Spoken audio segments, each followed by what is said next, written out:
अब यहाँ से लेकर जो कुछ भी भगवत गीता में वर्णन आएगा उसको हम सूक्ष्मता से देखेंगे।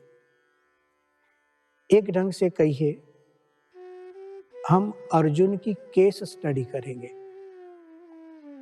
केस स्टडी, हम जानते हैं दुनिया में भी केस स्टडी होती है, लर्निंग बाय एग्जाम्पल्स।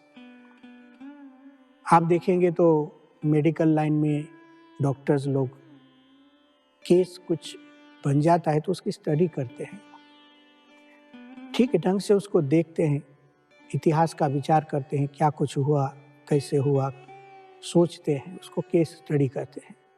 कोई एक घटना बन जाती है, फिर केस स्टडी होती है।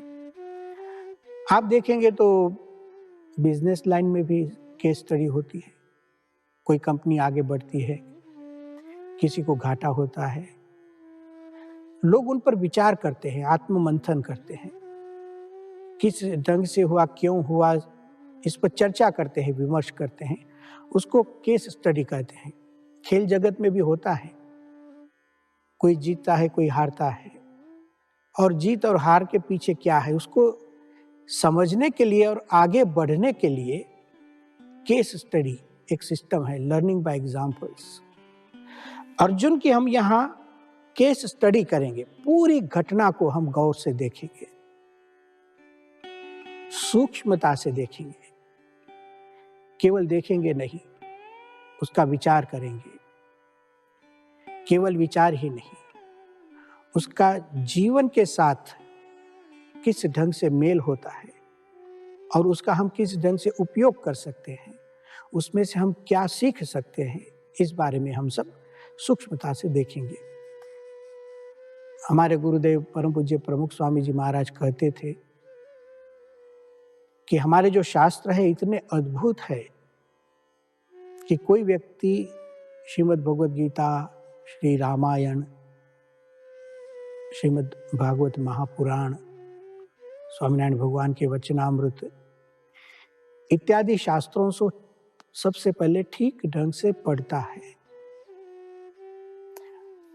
तदनंतर उसमें जो उदाहरण आते हैं, जो दृष्टांत आते हैं, उसको ठीक ढंग से देखता है, सोचता है, केस स्टडी होती है। और यदि उसको योग्य मार्गदर्शक गुरु होता है जो उसको समझाता है कि इसमें क्या क्या चीजें रखी गई है, यहाँ से क्या क्या सीखना चाहिए, और उसको यदि भगवान में श्रद्धा हो, ये चार चीजें मिल जाए और हाथ में शास्त्र हो, तो व्यक्ति की प्रगति होती है। श्रीमद् भगवद गीता उत्तम शास्त्र है, हमें मार्गदर्शक भी गुरु मिले हैं। अर्जुन जैसा व्यक्तित्व है। और प्रमुख स्वामी जी और एक चीज कहते थे, उसके साथ अपना जीवन, अपना अनुभव, उसको मिलाकर देखो। अर्जुन के बारे में हम सोचेंगे। अब जो घटना बनती है, तत्रा पश्यत पार्थः पितॄनथ पितामहान्, अब जो एक इतिहास होने जा रहा है, बहुत ही सहजता से, बहुत ही सरलता से घटित हो जाता है, किसी को भनक तक नहीं लगी। जीवन में कई बार ऐसे पहलू आते हैं, बहुत सहजता से प्रसंग बन जाते हैं, पता भी चलता नहीं है। यहां अर्जुन के जीवन में अब क्या हो रहा है, कदाचित शायद अर्जुन को भी पता नहीं क्या हो रहा है और क्या होगा। हाँ, भगवान श्री कृष्ण को पता है, वे तो अंतर्यामी है, सर्वज्ञ है। लेकिन वे भी सोचते हैं कि आज अर्जुन के उदाहरण से भले ही पूरा विश्व कुछ समझे। उन्होंने कुछ कहा नहीं, और लोगों को कुछ पता नहीं, पांडव सेना में किसी को पता नहीं अभी क्या घटना होने जा रही है, कौरव पक्ष में किसी को पता नहीं। एक बहुत ही सहजता से कुछ घटित हो रहा।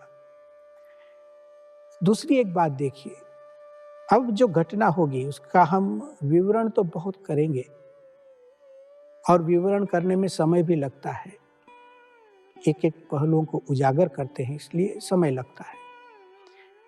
लेकिन घटना जब घटित होती है उसको इतना समय नहीं लगता है।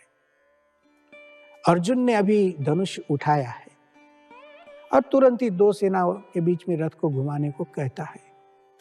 भगवान श्री कृष्ण ने कहा, पश्य पार्थ, आप भी देख लीजिए। अर्जुन ने देखना शुरू किया। बहुत ही कम समय में ये सब घटना घटित हो रही है। अब जो होने जा रहा है उसमें समय भी अधिक नहीं है।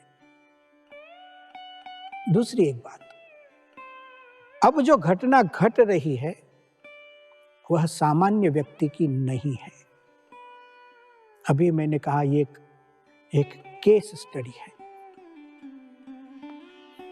अर्जुन कोई सामान्य व्यक्तित्व नहीं है। उसकी पर्सनालिटी देखिए, हमने बात की थी कि अर्जुन कितना एकाग्र है, बचपन से है, सिद्धियां प्राप्त की है, बुद्धिशाली है, शरीर का बल भी है, मन का बल भी है, उत्साही भी है। इतना ही नहीं, भगवान उसके साथ में है।